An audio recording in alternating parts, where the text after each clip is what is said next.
According to tech futurist Peter Diamandis, mankind will soon have the ability to make and execute the basic needs of every man, woman, and child on the planet.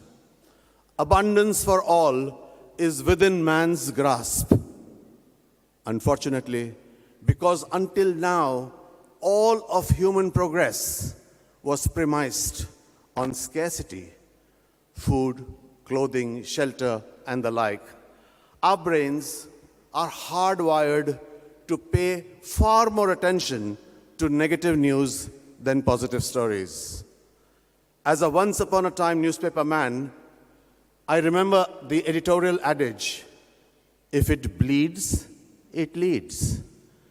We are all at that crossroad when what we think and how we act today will determine the future of mankind. This World Congress is therefore well-timed.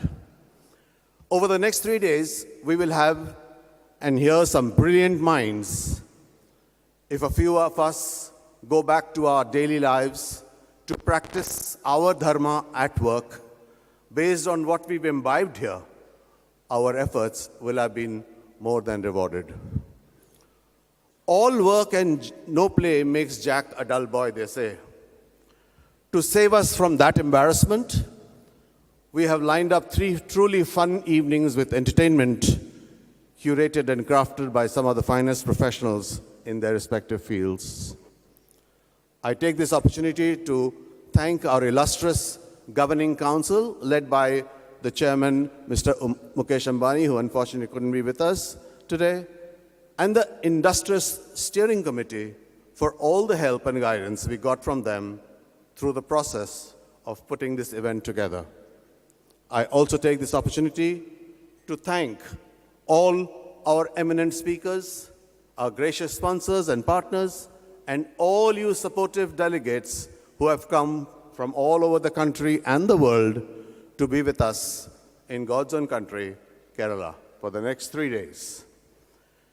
While I wish you all a great time in Kochi, I must remind you that barely 6 months ago, this state experienced the worst floods situation in nearly a century.